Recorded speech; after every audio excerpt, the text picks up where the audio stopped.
दोस्तों आदाब अर्ज़, मैं नीस अहमद खान हिंद वॉइस से आपसे मुखातिब हूँ।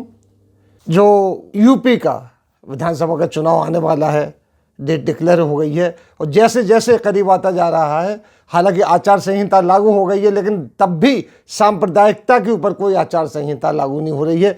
एक चैनल को, मशहूर चैनल है, उसको अपने एक जो पंचायत नाम का एक कार्यक्रम होता है उसमें बोलते हुए वहाँ के मुख्यमंत्री यूपी के आदित्यनाथ ने कहा कि हम 80% जो हमारी पॉपुलेशन है यूपी की, उसकी बात करता हूँ, 20% की नहीं करता हूँ। तो 80 और 20 कौन है? हालांकि ये बात करते हैं सबका साथ और सबका विकास की बात, लेकिन उसमें से 20% को काट रहे हैं। 20% कौन है? अगर देखा जाए तो भारत में देखा जाए तो वहाँ पे भी 20% जो जनसंख्या है वो मुसलमानों की है, और यूपी में भी देखा जाए तो वहाँ पे भी 20% जो जनसंख्या है वो मुसलमानों की। लिहाजा क्लियर कह दिया है योगी आदित्यनाथ ने कि हमें ज़रूरत नहीं है मुसलमानों की वोट की, क्योंकि वो हमें वोट देंगे नहीं। क्यों नहीं देंगे, उन्होंने इसको एम्फसाइज नहीं किया। उन्होंने ये कहा कि कुछ लोग, अब उसने जब सवाल पूछा जो एंकर थे उन्होंने, तो इन्होंने कहा कि कुछ लोग राम मंदिर के निर्माण से दुखी हैं, कुछ लोग काशी विश्वनाथ कॉरिडोर से दुखी हैं, कुछ लोग मथुरा से दुखी हैं। लिहाजा वो लोग देशद्रोही हैं, आतंकवादी, जाने क्या क्या उन्होंने आदाब व अलकाब उनके ऊपर लगा के कहा कि लिहाजा वो हमें वोट नहीं देंगे। पहले वो कहते रहे ठोक देंगे, जो इस तरह की बात करेगा उसे ठोक देंगे। उन ठोकने में अगर आप देखिए, आंकड़े उठा के देखिए तो ज़्यादातर मुसलमान, दलित और यादव लोगों को ठोका गया। अब इन्होंने यादव और दलितों की बात तो नहीं की, इन्होंने सीधा सीधा मुसलमानों का ये कह दिया कि हमें वो वोट नहीं दें, हमें इसका कोई गम नहीं है। हम, हालांकि उनकी पार्टी, उनके मोदी जी समरसता की बात करते हैं, वो ये बात करते हैं सबका विकास और सबका साथ, इस तरीके की बात करते हैं। यही योगी जी कह रहे हैं कि हमें इनके वोट नहीं चाहिए। ये कहाँ का है, ये कहाँ का सेकुलरिज्म है, और ये किस देश में खड़े होकर चुनाव लड़ रहे हैं, कहाँ का चुनाव लड़ रहे हैं, ये हमारी समझ में नहीं आता है। अगर देखा जाए तो अरब कंट्रीज जितने जो इस्लामिक कंट्रीज कहलाते हैं वो सेकुलरिज्म की तरफ आ रहे हैं। सऊदी अरब में देखिए या यूएई में देखिए, जहाँ भी देखिए वहाँ पर जम के हिंदू काम करते हैं, लेकिन वो सेकुलरिज्म की तरफ आ रहे हैं। और यहीं पर ये जो हमारे देश में जो हमारे सेकुलरिज्म, हमारी जो संविधान में सेकुलरिज्म है, वहाँ पर वो डिवाइड कर रहे हैं क्लियरली क्या हमें 20% के वोट नहीं चाहिए। बिल्कुल, और ये पहली बार नहीं करे, ये अक्सर कहते रहते हैं कि हमें उन लोगों के वोट नहीं चाहिए, हमें किसी तरीके से उनके वोट नहीं चाहिए। हम तो किन का काम कर रहे हैं, अब ये देख लीजिए। अभी भी जो रिसेंट रिपोर्ट आई है बेरोजगारी की, उसमें ये लग रहा है कि जो 5 साल पहले बेरोजगारी की दर थी वो अभी तक नहीं पूरी हुई है और पीछे जा रहा है उत्तर प्रदेश। ये अभी की रिपोर्ट है और सरकारी रिपोर्ट है, और यहाँ ये कहते हैं कि हमने इतने लोगों को रोज़गार दे दिया, इतने नौजवानों को रोज़गार दे दिया। वहाँ तो एक लतीफ़ा सा मशहूर है कि घर के बाहर ना निकालो वरना मोदी जी उठा के तुम्हें रोज़गार दे देंगे।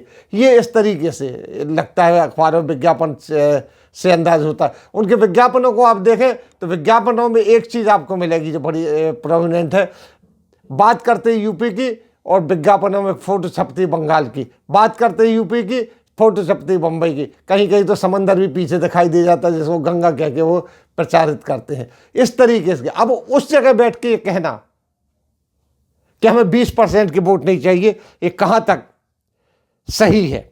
अगर अब देखा जाए तो 2014-17 में भी भाजपा को 80% लोगों ने वोट नहीं दिया था। अगर देखा जाए तो 35% से भाजपा के वोट आगे नहीं बढ़े हैं। 2013 में जो मुजफ्फरनगर के दंगे हुए उसके बाद भी इनको 80% वोट नहीं मिले। 2013 में मुजफ्फरनगर के दंगों में जो बात कर रहा था मैं, 80% वोट नहीं मिला। यहाँ तक कि बाबरी मस्जिद के गिरने के बाद भी ये हारे थे और इनको वोट नहीं मिला था। ये 80% की बात करते हैं कि हम 80% के लोगों का काम कर रहे हैं। यूपी के कभी 80% वोट भाजपा को नहीं मिले हैं, और ख़ास तौर पे जब से योगी जी सरकार में आए हैं, जब से 2014 से भाजपा सरकार में आई है, तब से इनको कभी इतने वोट नहीं मिले। हाँ, वोट मिले हैं, अगर आप आंकड़े उठा के देखिए 30% से वोट ज़्यादा नहीं मिले कि जो कि भाजपा के 25% और 24% वोट मिलते थे। अब वो 30% हुए मोदी जी के आने के बाद, और उसके बाद ये जीते थे। इसके अलावा उनको वोट नहीं मिले, और ये विधानसभा में हारे हैं और बाकी जो समाजवादी पार्टी वहाँ जीत के आई है, मायावती वहाँ जीत के आई, ये हालत रही है इनकी। और भी कहते हैं कि हमारे साथ इस 80% वोट है। एक कहाँ से कहते हैं कि 80% वोट है मुजफ्फरनगर के दंगों के बाद भी, क्योंकि दंगे इन्होंने ही भड़काए थे, रिकॉर्ड में है, लेकिन उसके बावजूद भी इन्हें 80% वोट नहीं मिले। कभी भी 80, यानी बाबरी मस्जिद को शहीद किया तब भी इनको 80% वोट नहीं मिले। और अब ये कह रहे हैं कि हम 80% लोगों को रिप्रेजेंट करते हैं। क्यों ये सांप्रदायिकता फैला रहे हैं? 2017-19 को अगर देखें, उस वक्त भी 80% वोट नहीं मिले। इस तरीके से वोट मिले इनको, जिस तरीके से आम तौर पर इनको वोट मिलते हैं, इनका वोट परसेंट कभी बढ़ा नहीं है। हाँ, ये जीते इस बात पे क्योंकि हमारा विपक्ष, जो इनका विपक्ष था, वो एकजुट नहीं रहा, वोट बंटते रहे। यूपी की बात देखें तो समाजवादी BS, यूपी की बात देखें तो समाजवादी में, बहुजन समाज पार्टी में और तमाम पार्टियों में वोट बढ़ता रहा है। उस वोट बंटने के बाद जो मिलता था, जितना मिला इनको, उसमें ये जीत जाते थे, बाकी पार्टियां हार जाती थी। लेकिन अब जब आप देख रहे हैं कि समाजवादी पार्टी को देख लीजिए, वो गठबंधन चल रही, छोटी छोटी पार्टियों से वो गठबंधन कर रही है। दूसरी बात अगर देखी जाए तो किस बुरी तरीके से भाजपा में भगदड़ मची हुई, उनके मंत्री से लेके यूपी के भाजपा के और विधायक तक पार्टी छोड़ के भाग रहे हैं। अब वो इस पे दावा करते हैं कि हम जीत रहे हैं, हम 80% वोट मिल रहे हैं। ये कहाँ से मिल रहे हैं? ये कुछ नहीं, ये सब भ्रमित करने की बात है। और सबका विकास, सबका साथ, ये बात करने वाले सेकुलर कंट्री में अगर ऐसी बात करते हैं कि हम 80% के वोट लेंगे, तो ये डिवीजन कर रहे हैं, अभी से डिवीजन कर रहे हैं वहाँ पर वोटों का एक धार्मिक भेदभाव का डिवीजन कर रहे हैं, जो गलत है, जो नहीं होना चाहिए। अगर इस तरीके से यूपी का चुनाव लड़ाया इन्होंने, तो आगे चल के जो नरेंद्र मोदी के लिए कह रहे हैं कि हम रास्ता साफ करेंगे, और जैसा कि हमारे गृह मंत्री कह गए, यूपी से होता हुआ रास्ता दिल्ली की कुर्सी की तरफ जाता है, उसके ऊपर एक घात लगा रहे हैं। ये समझ लीजिए, घात लगा के उसको सबूताज कर रहे हैं उनके रास्ते को।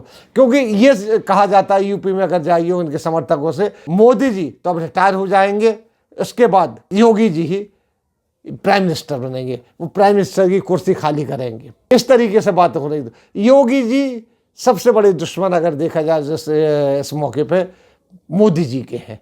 वो देश के साथ तो दुश्मनी कर ही रहे ऐसी बातें करके योगी जी, बाकी वो आगे के बीजेपी के लिए रास्ते भी बंद कर रहे हैं। वो ये उनकी पॉलिटिक्स है। पॉलिटिक्स क्यों उनकी घृणित है? क्योंकि अगर उनके पुराने ट्रैक रिकॉर्ड देखा जाए तो हरदम वो मुसलमान दोस्ती से ही आगे बढ़ने की कोशिश करते हैं। उन्होंने कभी सेकुलरिज्म के ऊपर कोई बात नहीं की। उनके पुराने अगर वीडियोज उठा के देखे जाए तो उनमें भी यही बात निकलेगी। इसी के साथ हम आपसे लेते हैं विदा। अगले अंक में फिर हाजिर होंगे, तब तक के लिए दीजिए हमें इजाज़त।